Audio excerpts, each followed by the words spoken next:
রাশেক ভাই, আপনার কাছে আমরা যেতে চাই যে সাবেক রাষ্ট্রপতি অধ্যাপক বি চৌধুরী সাহেব বললেন যে পেট্রোল বোমা যারা মারছে তাদেরকে খুঁজে বের করতে হবে, এবং সবুজ ভাই যে কথাটি বললেন যে সবার মধ্যে একটা শুভ বুদ্ধির উদয়ের একটি আশা তিনি করলেন। আপনাকে ধন্যবাদ। প্রথমেই আমাদের সাবেক রাষ্ট্রপতি জনাব বদরুদ্দোজা চৌধুরীর কথার সূত্র ধরেই শুরু করতে চাই। উনি বলেছেন যে যারা পেট্রোল বোমা মারছেন তাদেরকে খুঁজে বের করতে হবে। আমি নিশ্চিত যে আপনারা তো জানেনই, এবং টেলিভিশনের সামনে যারা দর্শকরা আছেন, গতকালকে নারায়ণগঞ্জে এএসআই ফরিদা খানম, একজন মহিলা পুলিশ অফিসার, তিনি নিজে এককভাবে দুজন পেট্রোল বোমা হামলাকারীকে গ্রেপ্তার করেছেন এবং তাকে ইতিমধ্যে আইনের আওতায় নিয়ে আসা হয়েছে। এই উদাহরণটি আমি এই কারণে দিলাম যে প্রতিদিনই কিছু না কিছু পেট্রোল বোমা হামলাকারী, ককটেল হামলাকারী, নাশকতা সৃষ্টিকারী ধরা পড়ছেন। তবে বদরুদ্দোজা চৌধুরী সাহেবের প্রতি উইথ অল ডিউ রেসপেক্ট, সকল সম্মান প্রদর্শন করে বলতে চাই, উনি তো এই দেশেরই রাষ্ট্রপতি ছিলেন। হঠাৎ করে আজকের কথা শুনে মনে হলো যে তিনি বোধহয় বাংলাদেশের রাষ্ট্রপতি ছিলেন না, অন্য কোনো দেশের রাষ্ট্রপতি ছিলেন। দ্য রিজন বিং, এই দেশের পুলিশের সক্ষমতা, তার পারদর্শিতা, এটি তো নতুন কোনো ঘটনা না, এটা 100 বছর ধরে গড়ে উঠেছে। এবং বাংলাদেশ অপেক্ষাকৃত একটি নতুন দেশ, 43 বছর হয়েছে, আমাদের সীমাবদ্ধতাও আছে। 17 কোটি মানুষের দেশে মাত্র 1.5 লক্ষ পুলিশ বাহিনী। যেই পুলিশ বাহিনীর দায়িত্ব ছিল আপনার ঘরে ডাকাতি হয় কিনা সেটার থেকে আপনাকে রক্ষা করা, ট্রাফিক নিয়ন্ত্রণ করা, অথবা অন্য কোনো অন্যায় সংগঠিত হচ্ছে কিনা সেটা প্রতিরোধ করা, সেখানে আজকে সমস্ত দেশের প্রত্যেকটি পুলিশ বাহিনীর সদস্যকে তাদের মূল প্রাথমিক যে দায়িত্ব, সে দায়িত্ব থেকে সরে এসে এই নাশকতাকে থামানোর কাজে লিপ্ত হতে হয়েছে। এবং 17 কোটি মানুষ, 65,000-এর বেশি গ্রাম, শত শত উপজেলা, হাজার হাজার ইউনিয়ন, সেখানে দাঁড়িয়ে থেকে উনি যখন বলেন যে জাতি জানতে চায়, অবশ্যই প্রতিদিন পত্রিকা পড়লে আপনারা দেখতে পারবেন যে কে কোথায় ধরা পড়ছে, কি অবস্থায় ধরা পড়ছে এবং কি ধরনের অস্ত্র নিয়ে তারা ধরা পড়ছে। শুধু তাই না, এটাও বলা দরকার যে তদন্তের প্রয়োজনে কিন্তু অনেক সময় তথ্য গোপন রাখতে হয়। কারণ আমি একটি অন্যায় সংগঠিত করতে গেলাম, আমার যিনি সাথী, তার যে তথ্য আমি পেয়ে গেলাম, এই তথ্যটি যদি আমি আমার গণমাধ্যমের মাধ্যমে প্রকাশ করে দিই, তাহলে আমি কিভাবে আশা করতে পারি যে আমি যে অপরাধী, আমার সাথীকে আমি গ্রেপ্তার করব? অর্থাৎ অবাস্তব প্রস্তাবনা, অবাস্তব চিন্তা ভাবনা করার কোনো কারণ নাই। আমরা মার্কিন যুক্তরাষ্ট্রে নাই, বা জাপানে নাই, বা ইংল্যান্ডে নাই, যে আমরা হঠাৎ করে আলাদিনের আশ্চর্য চেরাগের মতো আশা করব যে একদিন 2 দিনের ভিতরে নাশকতা দূর হয়ে যাবে। That is not correct. আমি ওনার কাছে বিনীতভাবে অনুরোধ করছি, যেহেতু উনি বাংলাদেশের রাষ্ট্রপতি এক সময় ছিলেন, আমার মনে হয় he should refresh his memory, ওনার স্মৃতিশক্তিকে আবার নতুন করে একটু ফ্রেশন আপ করে বাংলাদেশের বাস্তবতায় কথা বললে হয়তোবা সমস্যা সমাধানের কাছাকাছি আমরা যাব। আর মানুষ তো জানতে চাই, সে উত্তরটা আপনাকে আমি দিলামই, প্রতিদিনই গণমাধ্যমে এই খবরগুলো আসছে। 2 নাম্বার, তিনি হাদিসে কোথায় উল্লেখ আছে যে একজনকে দাওয়াত দিলে দ্বিতীয়বার দাওয়াত দেওয়া যায় না? এই কথাটা উল্লেখ করেছেন, ভালো কথা বলেছেন। একজনকে দাওয়াত দিলে তো 100 বার দাওয়াত দেওয়া যায়। কিন্তু আমার ওনার জন্য একটা প্রশ্ন আছে, সচেতন জনতার জন্য একটি প্রশ্ন আছে। যিনি আমার ভাইকে পেট্রোল বোমা দিয়ে পুড়িয়ে মারে, যিনি আমার বোনকে তার সুন্দর চেহারা, তার লাবণ্য, তার কমনীয়তাকে সারা জীবনের জন্য পেট্রোল বোমা দিয়ে পুড়িয়ে কেড়ে নিয়ে নেয়, যে আমার সন্তানের ভবিষ্যৎকে ধ্বংস করে দেয় নাশকতায় লিপ্ত করার মধ্য দিয়ে, তাকে দাওয়াত দেওয়ার হাদিস কোথায় আছে? আপনারা সবাই জানবেন, ইসলাম ধর্ম, খ্রিস্টীয় ধর্ম, পৃথিবীর যত ধর্ম আছে প্রত্যেক জায়গায় পরিষ্কারভাবে বলা আছে, যিনি অন্যায় করবেন, যিনি অন্যায়ের সাথে জড়িত থাকবেন, তাকে শাস্তি দিতে হবে, দাওয়াত নয়। অর্থাৎ সংলাপ, আপনি একজন সভ্য ভদ্রচিত মানুষ, যার ভিতর ক্ষমতার লিপ্সা কাজ করে না, যার মাঝে দুর্নীতি কাজ করে না, তার সাথে সংলাপ করতেই পারবেন। যার ভিতরে ভালোবাসা কাজ করে, তার সাথে আপনি সংলাপ করতেই পারবেন। আমি ওনার সাথে একমত, সংলাপের কোনো বিকল্প নাই। কিন্তু আজ এই যে দানবীয় শক্তি, এই দানবীয় শক্তি, জাতীয়তাবাদী দল জামাতে ইসলামী শিবিরের ছত্রছায়া থেকে তারা সকলে একসাথে মিলে বাংলাদেশের অসহায় নিরস্ত্র মানুষের উপর পেট্রোল বোমার আঘাতে তাদেরকে তছনছ করে দিচ্ছে। সেই জায়গায় আপনি আগে সংলাপ করবেন? তাতে কি সত্যি বুকে হাত দিয়ে কোনো বিবেকবান মানুষ বিশ্বাস করবে যে এই সংলাপের শান্তি ফিরে আসবে? বাংলাদেশ সরকারের প্রথম এবং মূল দায়িত্ব এখন হচ্ছে, যেভাবেই হোক এই নাশকতাকে দমন করতে হবে। তবে এটাও মনে রাখতে হবে, ইংরেজিতে একটা শব্দ আছে, অ্যানথ্রোপোসেন্ট্রিক অ্যাপ্রোচ। যেহেতু আমরা জড় বস্তু নিয়ে কাজ করছি না, যেহেতু আমরা অঙ্ক বা গণিত শাস্ত্র নিয়ে কাজ করছি না, মানুষ নিয়ে কাজ করছি, সেহেতু এই নাশকতা দমন করায় কিছু সময় লাগবে। জনগণের জাগরণের প্রয়োজন আছে, জনগণের ধৈর্যের প্রয়োজন আছে। এবং আপনি জানেন যে গতকালকে বাংলাদেশেরই 3 জন দামাল ছেলে, আমি তাদেরকে বলবো সাহসী ছেলে, তারা কিন্তু পেট্রোল বোমা হামলাকারী ধরিয়ে দিয়েছে এবং তারা পুরস্কার পেয়েছে। শুধু তাই না, তাদের ভিতরে জাগরণ বোধ এতই বেশি, তারা মানুষকে এতটাই ভালোবাসে যে তাদের টাকা প্রয়োজন থাকলেও ওই পুরস্কারের টাকা তারা আজকে ঢাকা মেডিকেল কলেজের বার্ন ইউনিটে দান করে দিয়েছেন শুধুমাত্র এই দগ্ধ মানুষদের সহযোগিতার জন্য। এখানে কয়েকটা কথা না বললেই না। এখানে উনি বলেছেন বিএনপিকে বাদ দিয়ে। দেখুন, আপনি জাতীয় প্রেস ক্লাবের সভাপতি, আবারও বিনয়ের সাথে বলি, বিএনপিকে বাদ দিয়ে কোনোদিনও নির্বাচন করার কোন রকম ইচ্ছা বাংলাদেশ আওয়ামী লীগের ছিল না। আর তাই 5ই জানুয়ারি 2014 সালের আগেই আমাদের মাননীয় প্রধানমন্ত্রী উদাত্ত আহ্বান জানিয়েছেন বেগম খালেদা জিয়াকে, তিনি তা প্রত্যাখ্যান করেছেন। তবে এখানে দর্শকদের জন্য বলতে চাই যে আমি নির্বাচন করব কি করব না, সেই সিদ্ধান্তটিও কিন্তু একটি গণতান্ত্রিক অধিকার, যেটিকে ইংরেজিতে আমরা বলি অ্যাবস্টেইন করা। এবং গণতন্ত্র 40 বা 50 বছর পুরানো কোনো ঘটনা নয়, এটি হাজার হাজার বছর ধরে তৈরি হয়েছে। সেখানে অ্যাবস্টেইন যে শব্দটা, এটাকে যথেষ্ট মূল্য দেওয়া হয়েছে। আমার দুঃখ শুধু একটাই, আমি মনে করি বিএনপি 5ই জানুয়ারি নির্বাচনে গেলে খুবই ভালো হতো, তারা ভালো ফলাফল করতেন। কিন্তু গণতন্ত্র শুধু মুখে, আসলে কাজে তো নয়। তাই বেগম খালেদা জিয়া জাতীয়তাবাদী দলের চেয়ারপারসন, তিনি সমস্ত বাংলাদেশে ছড়িয়ে ছিটিয়ে থাকা ওনার ভাষ্য অনুযায়ী কোটি কোটি সমর্থক, যাদের প্রতিনিধিত্ব করে ওয়ার্ড কমিটি, ইউনিয়ন কমিটি, উপজেলা কমিটি, জেলা কমিটি, সর্বশেষে কেন্দ্রীয় কার্যনির্বাহী কমিটি, কারোর সাথে কোনো বৈঠক না করে গণতান্ত্রিক সিদ্ধান্ত না নিয়েই তিনি নির্বাচনে না যাওয়ার সিদ্ধান্ত নিয়েছেন। অর্থাৎ আপনি মুখে গণতন্ত্রের কথা বলবেন কিন্তু গণতন্ত্রের চর্চা করবেন না, সেটা হতে পারে না। আমি আবারও বলতে চাই, বাংলাদেশ আওয়ামী লীগের পক্ষ থেকে একজন সাধারণ কর্মী হিসাবে ইনশাল্লাহ আগামী দিনের নির্বাচনে অবশ্যই বিএনপিকে নির্বাচনে আসতে হবে, আমরা চাই। শুধু একটাই কথা বলতে চাই, রাশিক ভাই, আমরা পরে আসি আবার আপনার কাছে। একটা ভাইটাল পয়েন্ট ছিল, আমি জাস্ট শর্টে বলে দিতে পারি। তত্ত্বাবধায়ক সরকারের কথা তিনি তুলেছেন, এই জায়গায় আমি শুধু একটু বলতে চাই যে কেন আমরা 5ই জানুয়ারি নির্বাচনে জনপ্রতিনিধিত্বশীল তত্ত্বাবধায়ক সরকারের কথা বললাম। এই কারণ হচ্ছে, জাতীয়তাবাদী দল যেই তত্ত্বাবধায়ক সরকার তৈরি করে গেলেন, যেখানে রাষ্ট্রপতি ইয়াজউদ্দিন তিনি নিজেই তত্ত্বাবধায়ক সরকারের প্রধান, সেই সুযোগটার কারণে, যেহেতু সেখানে জনপ্রতিনিধিত্বশীল ছিল না, সেই সুযোগের কারণেই কিন্তু আমরা যে বলে থাকি যে সেনাবাহিনী চলে আসলো, 2 বছর আমাদের কষ্ট করতে হলো। অর্থাৎ আমাদেরকে রাজনৈতিক বিবর্তনে বিশ্বাস করতে হবে। সময়ের প্রয়োজনে দেশের গুরুত্ব বাড়বে, দেশের প্রাসঙ্গিকতায় আমাদের রাজনৈতিক বিবর্তন নিয়ে আসতে হবে। যদি বিবর্তনের মন মানসিকতা আমাদের না থাকে, তাহলে সংলাপ বলুন আর যাই বলুন, তাতে কোনো কাজ হবে না।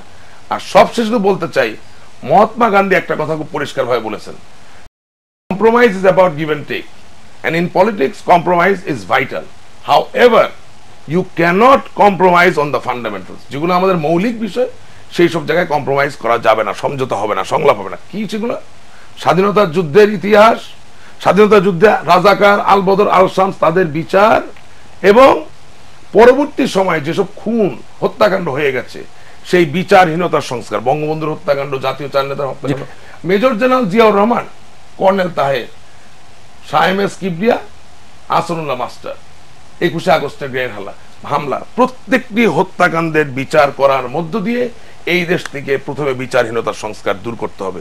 তারপর রাশিক ভাই, আমরা আপনার কাছে যেতে চাই। আজকে প্রধানমন্ত্রী শেখ হাসিনা বলেছেন যে বিএনপি জামাত জোটের কর্মকাণ্ডকে তিনি বলেছেন জঙ্গি ও সন্ত্রাসী কার্যকলাপ হিসাবে, এবং তিনি বলেছেন তিনি তাদেরকে দানব হিসেবে আখ্যায়িত করে কোনো ছাড় না দেওয়ার ঘোষণা দিয়েছেন। আমি একটু এই কথার উত্তর চলে আসবে আমার বক্তব্যে।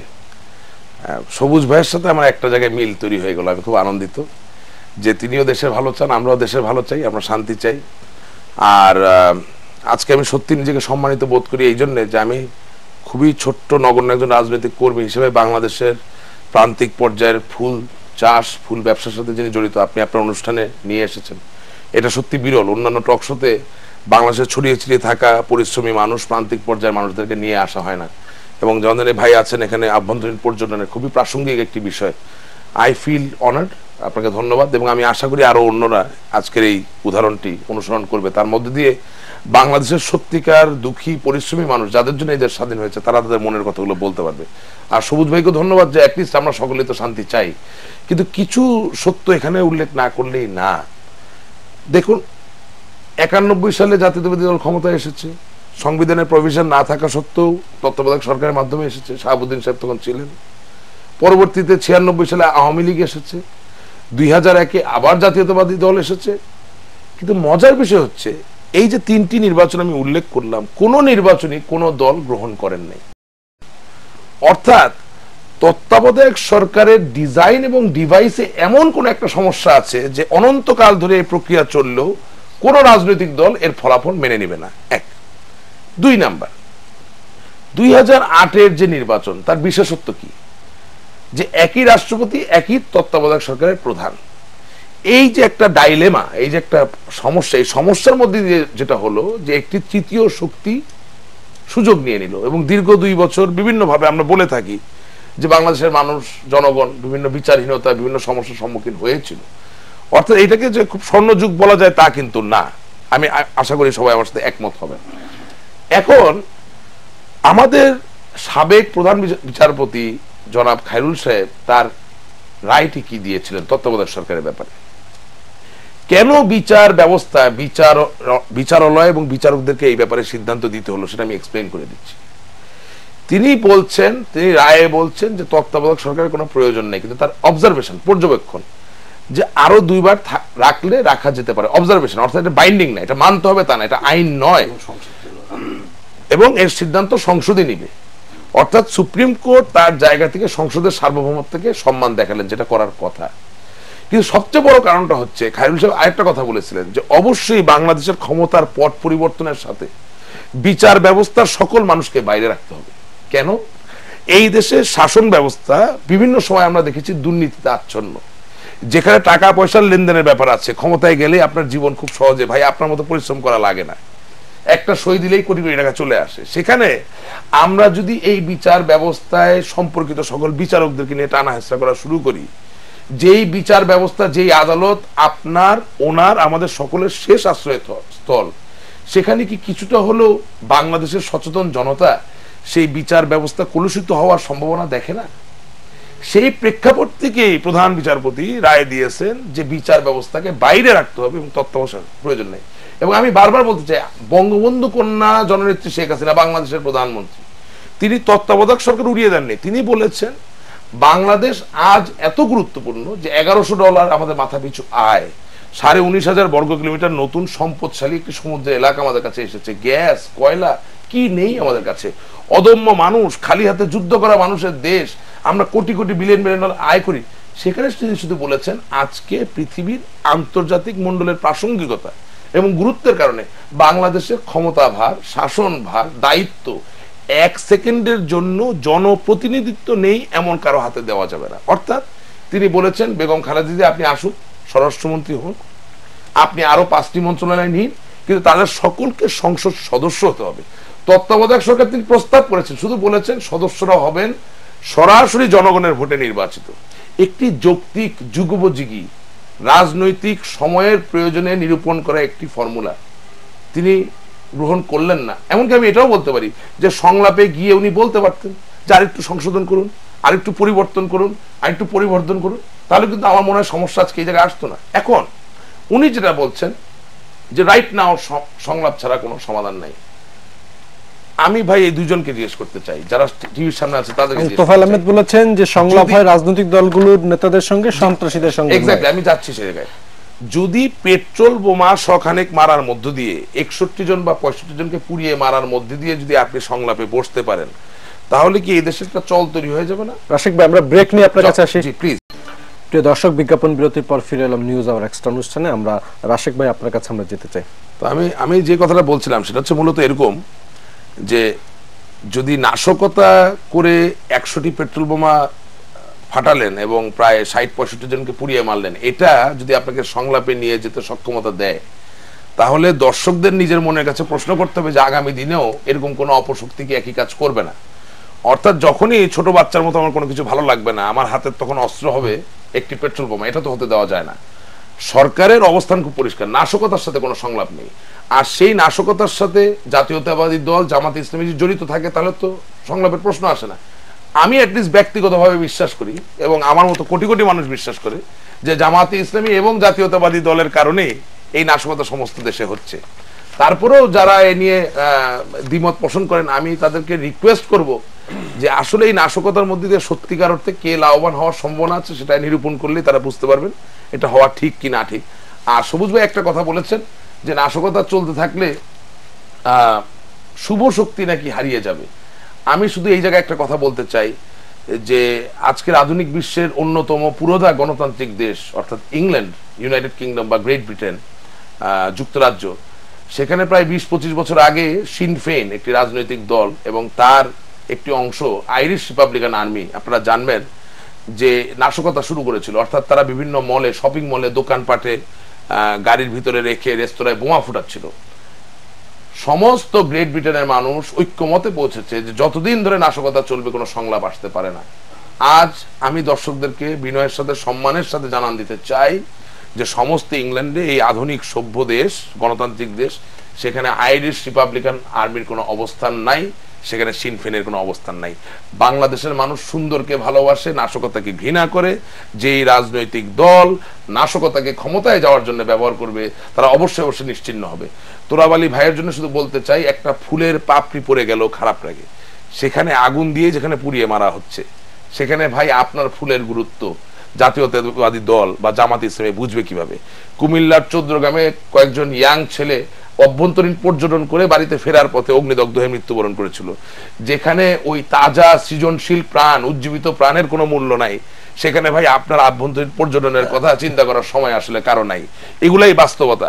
আর সবশেষে শুধু বলতে চাই, ডক্টর মার্টিন লুথার কিং একটা কথা বলছিলেন যে as man we have to evolve because human beings do have conflicts, and in each conflict we must reject revenge and aggression, and the basis of that evolution would be love. এই কথাটা মানে হচ্ছে যে মানুষকে বিবর্তন এর হতে হবে, মানুষের ভিতরে সংঘাত থাকে, সংঘাতের একটি খুব বড় অংশ হচ্ছে প্রতিশোধ নেওয়া এবং আঘাত করা, কিন্তু আমাদেরকে পরিত্যাগ করে এর ভিত্তি হবে ভালোবাসা। এই কথা আমি এই কারণে বললাম যে জাতীয়তাবাদী দল, বাংলাদেশের 90% বেশিরভাগ মানুষ মুসলমান।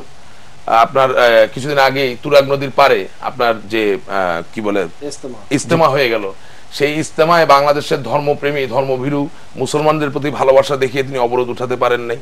আমাদের দেশের 15 লক্ষ ছেলে মেয়ে, তাদের সম্ভাবনা, তাদের পড়ালেখার প্রতি ভালোবাসা দেখিয়ে অবরোধ উঠাতে পারেন নাই। শুধু তাই না, আমার খুব কষ্টই লাগে যে বেগম খালেদা জিয়া তার সন্তান মৃত্যুবরণ করার পরেও যাতে সমস্ত দেশ থেকে কিছু ভক্ত অনুসারীরা এসে তার জানাজায় অংশগ্রহণ করতে পারেন, সেই সুযোগটাও না দিয়ে অবরোধ তুলে নেন।